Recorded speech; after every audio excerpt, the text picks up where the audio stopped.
시편 27편 1절부터 14절까지의 말씀을 제가 읽고 말씀 나누도록 하겠습니다.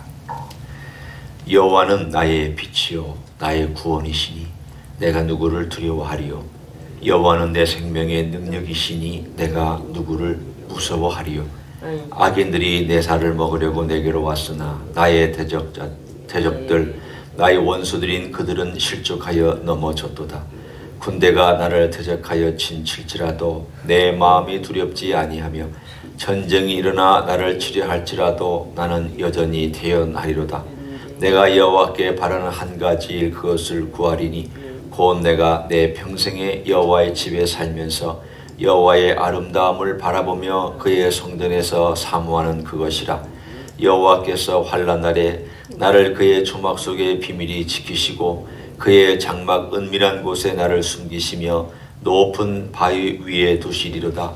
이제 내 머리가 나를 둘러싼 내 원수 위에 들리리니 내가 그의 장막에서 즐거운 제사를 드리겠고 노래하며 여호와를 찬송하리로다. 여호와여, 내가 소리내어 부르짖을 때에 들으시고 또한 나를 긍휼히 여기사 응답하소서. 너희는 내 얼굴을 찾으라 하실 때에 내가 마음으로 주께 말하되 여호와여, 내가 주의 얼굴을 찾으리이다 하였나이다. 주의 얼굴을 내게서 숨기지 마시고 주의 종을 노하여 버리지 마소서. 주는 나의 도움이 되셨나이다. 나의 구원의 하나님이시여, 나를 버리지 마시고 떠나지 마소서. 내 부모는 나를 버렸으나 여호와는 나를 영접하시리이다. 여호와여, 주의 도를 내게 가르치시고 내 원수를 생각하셔서 평탄한 길로 나를 인도하소서. 내 생명을 내 대적에게 맡기지 마소서. 위증자와 악을 토하는 자가 일어나 나를 치려 함이니이다. 내가 산자들의 땅에서 여호와의 선하심을 보게 될 줄 확실히 믿었도다. 너는 여호와를 기다릴지어다. 강하고 담대하며 여호와를 기다릴지어다. 아멘. 오늘 시편 27편에 지어진 환경이 어떤 것인지 우리는 정확히 알지는 못합니다. 그렇지만 여기에 다윗이 자기의 형편을 고백하고 있는 몇 가지 단어들이나 상황을 통해서 짐작해 볼 수는 있습니다. 첫째는 원수들이 지금 그를 둘러싸고 있다는 것이 현실이고, 또한 어느 정도였느냐 하면 내 부모가 나를 버렸다라고 얘기하고 있는 그런 현실을 경험하고 있습니다. 성경에는 그의 부모가 그를 버렸다라는 표현은 나오지도 않고 또 그런 이야기도 등장하지 않습니다. 다만 이런 것이라고 우리는 짐작할 수 있습니다. 다윗이 사울에게서 도망 다닐 때 그 부모가 도와주지 못했습니다. 아니, 도와주려 하면 오히려 더 위협과 위험에 처했을 것입니다. 따라서 상황은 부모가 그를 버린 것처럼 될 수밖에 없습니다. 예를 들어 부모와 자식 간이 있는데 그 자식을 도와줄 경우에 그 온 집안이 몰살을 당한다 하는 어떤 그런 극단적인 상황이 되었을 때 이 부모도 이 자식을 도와줄 수 없는 막다른 골목과 처지에 놓일 수도 있습니다. 다윗이 도망 다닐 때 그를 도와주는 사람이 없었기 때문에 그는 부모가 자기를 버린 것처럼 외롭고 힘들었을 것입니다. 아무도 실질적인 도움이 안 되는 상황이면 그랬을 것입니다. 심지어 자기를 쫓아다니는 400명의, 쉽게 얘기하면 원래 자기들의 고향에서 배척받고 도망온 실업자, 그리고 때로는 살인을 저지른 자, 자기 친척에게서 버림받은 자, 이런 사람들이 다윗에게로 와서 400명 내지는 600명이 같이 다녔던 도망자의 시절이 있습니다. 이 사람들이 다윗에게 충성했느냐? 꼭 그렇지만도 않습니다. 자기 이익을 위하여 다윗을 찾아왔던 사람들입니다. 따라서 자기들의 이익이 사라졌을 때에는 다윗을 죽이려고도 했습니다. 돌을 들어서 치려고도 했습니다. 그런 사람들을 데리고 다윗이 생존하면서 살아야 했던 하루하루가 어떠했을까? 여러분이 한번 상상해 보십시오. 정말 힘들었겠다. 믿을 만한 사람은 아무도 없고, 심지어 자기를 낳아주신 부모님은 멀리 계시고 도움도 안 되고 버린 것처럼 되어 붙여버렸고, 또 자기와 함께 있는 사람들은 만약에 자기들이 어떤 문제가 생겨서 이것이 다윗 책임이다 했을 때에는 언제든지 다윗을 죽일 수도 있는 그러한 위치에서 그가 믿을 대상이 누굴까? 누구를 의지하며 살까? 하나님 한 분밖에 없었을 것입니다. 다 배반할 수 있는 사람들, 다 떠날 수도 있는 사람들. 그러나 하나님 한 분만을 바라보면서 그 안에서 그는 하나님께 기도하며 하나님을 알아가며 그리고 하나님의 그 선하심과 아름다우심을 그가 경험하며 살아갔습니다. 오늘 본문에 읽다 보면 참 귀한 표현이 등장합니다. 그 표현은 4절에 있는 표현입니다. 다윗이 두려움 가운데 경험했던 경험이기도 합니다. 참 특이하죠. 왜냐하면 이렇게 지금 위협당하고 두려워서 떨고 있고 또 사람의 마음이 위아래로 막 흔들리고 좌우로 흔들리고 있는 이런 상황 속에서 어떻게 하나님의 아름다움을 배울 수가 있습니까? 그 조금 모순된 이야기 아닙니까? 아름다움이라는 것은 여유가 있어야 배우는 거고, 아름다움이라는 것은 좀 더 여건이 돼야 좀 평안하고 평탄한 가운데서 야, 아름답구나. 자연이 참 좋구나. 이 세계가 참 그래도 살만하구나. 이렇게 느끼는 거지. 원수에게 쫓겨가면서 아름다움을 언제 느낍니까? 아니, 도망다니면서 어떻게 아름다움을 경험할 수가 있습니까? 한번 여러분이 이 시편을 그런 각도에서 보십시오. 그러면 다윗이 그렇게 생명이 왔다 갔다 하는 상황 속에서 또 기도하는 가운데서 또 사람들의 위협과 원수들의 위협 가운데서 아름다움을 느낄 수가 있었을까? 오늘 저는 그 얘기를 함께 나누고 싶습니다. 다윗이 느낀 이 아름다움은 어떤 것이었을까? 그의 기도 가운데 있습니다. 하나님, 저는 한 가지 소원이 있습니다. 이 한 가지, 다른 것 안 들으셔도 괜찮은데 이 한 가지는 제가 꼭 주님께 들어달라고 부탁드립니다. 제가 여호와의 집에 평생 거하면서 여호와의 아름다움을 사모하며 살게 해주십시오. 제가 도망다니면서 여호와의 아름다움을 경험했지만 그러나 제 평생에 이제는 이 시절이 끝나 여호와의 전에서 그냥 찬송하고 기도하고 제사드리고 예배하면서 노래하면서 제가 여호와의 아름다움을 경험할 수 있는 그런 날이 올 수 있으면 좋겠습니다. 제가 지금은 마음대로 찬양도 못합니다. 도망다니다가 안전하면 조금 찬양을 하고 기도하지만 도망다닐 때 아무런 여유가 없으면은 제가 들킬까봐 찬양도 마음대로 못합니다.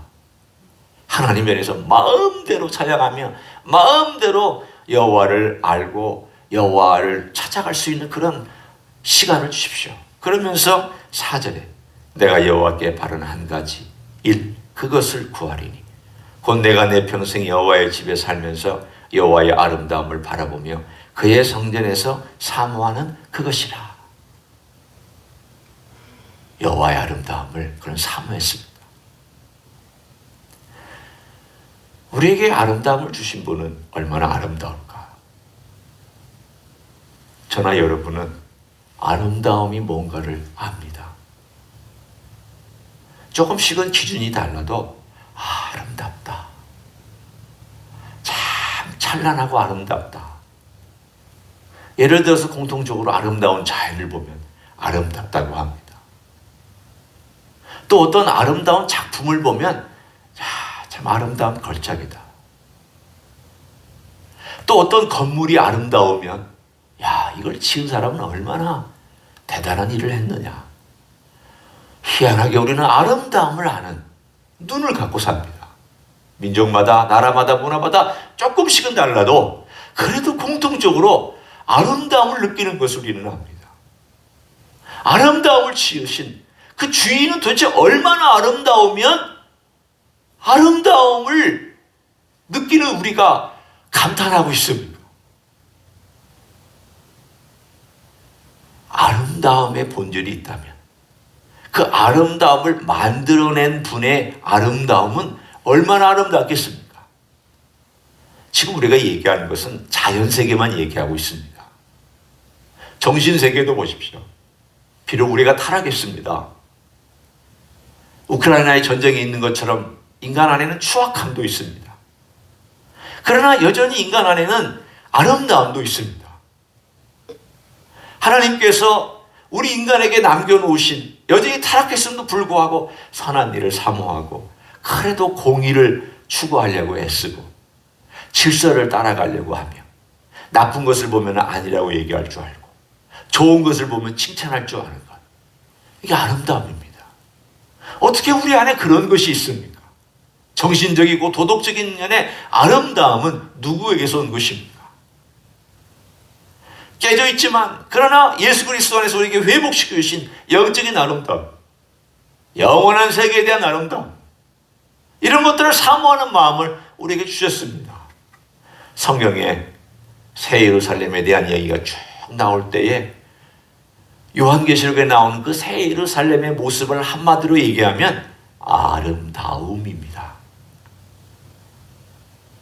하나님께서, 우리 주님께서 얼마나 아름다우시면 그 새 예루살렘은 요한이 볼 때에 인간의 언어로는 더 이상 표현할 수 없는 극치의 언어로 표현했습니다.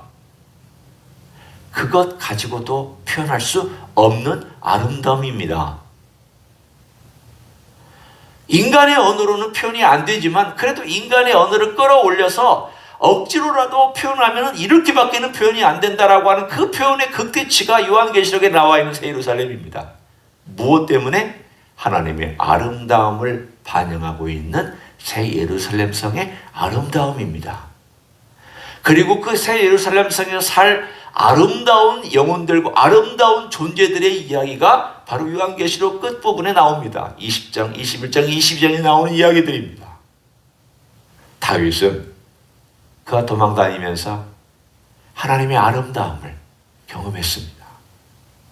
찬양할 때 갑자기 감격 속에서 그 마음속에 와닿는 그 하늘의 평안함. 기도할 때 울며 시작했다가 마음으로 하나님을 찬양하면서 끝나는 그 기도.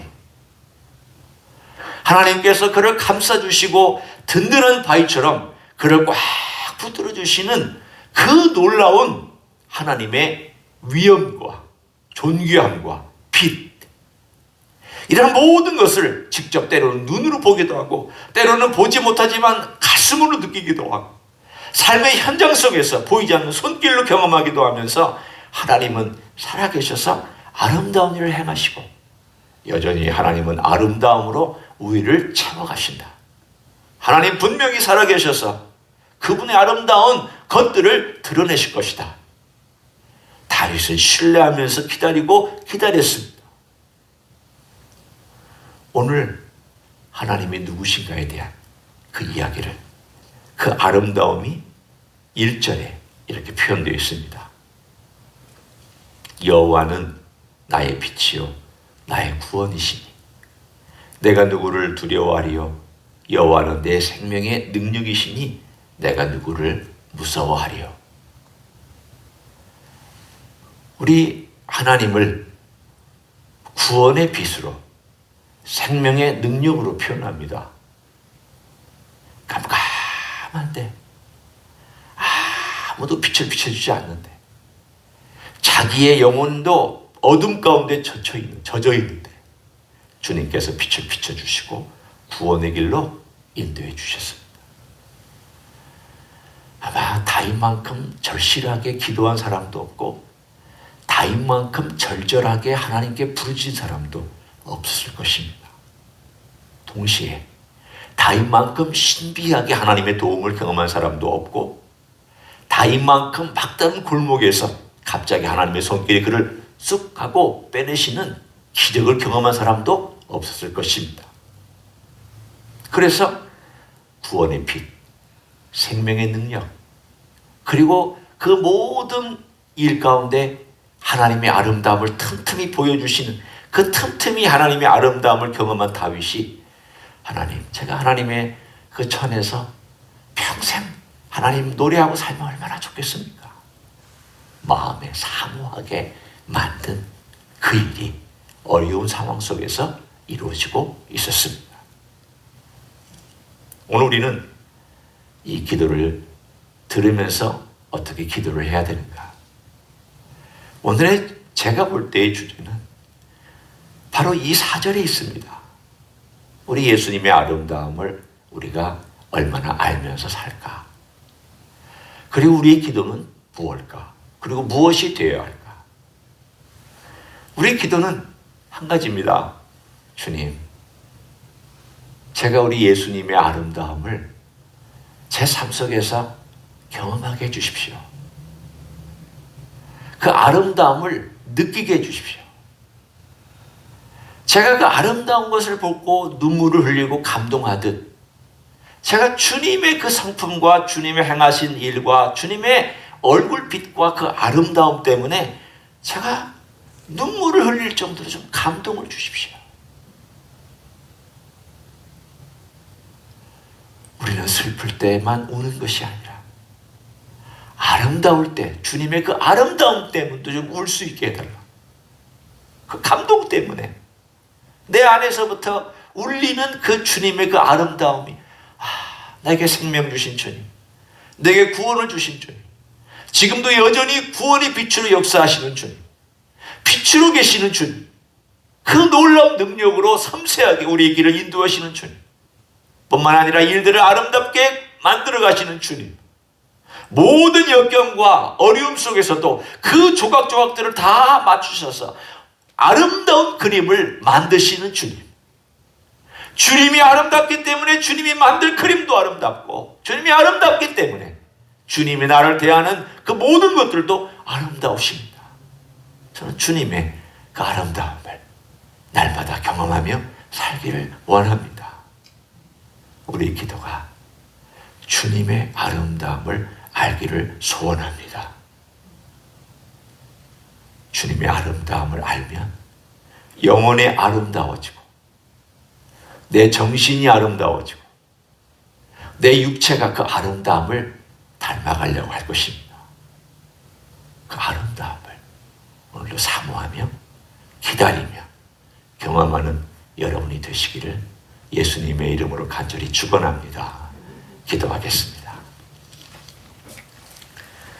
하나님 아버지, 감사합니다. 우리에게 예수님을 보내주셔서 하나님의 아름다움을 우리에게 행동으로, 삶으로, 육신으로 보여주셔서 감사합니다. 십자가 위에서 처절하게 돌아가셨지만, 피를 흘리면서 부르짖으며 돌아가셨지만, 하나님의 아름다운 성품을 십자가 위에서 보여주신 것 감사합니다. 예수님의 아름다운 사랑을 십자가 위에서 드러내 주셔서 감사합니다. 오늘도 우리와 함께 하시며 아름다운 구원의 빛으로, 생명의 능력으로 아름다움을 보여주실 주님을 기대합니다. 주님, 우리의 삶의 모든 상황 속에서 주님의 아름다움을 배워가게 축복하여 주시옵소서. 이제는 우리 구주 예수 그리스도의 은혜와 하나님 아버지의 극진하신 사랑과 성령 하나님 교통하심의 역사가 너무 아름다워 말로 표현할 수 없고, 주님이 지은 새 예루살렘조차도 너무 아름다워 인간의 표현으로 되지 않는 그 놀라운 아름다움의 주인공 우리 주 예수 그리스도를 날마다 사모하며 배워가며 만나며 이야기하며 오늘도 닮아가기를 소원하는 이 자리에 참여한 모든 종들 위에와 주임지 히스교회 위에와 인민교회들과 한국교회들과 선교사님들 위해 이제로부터 영원히 함께 하실지어다. 아멘.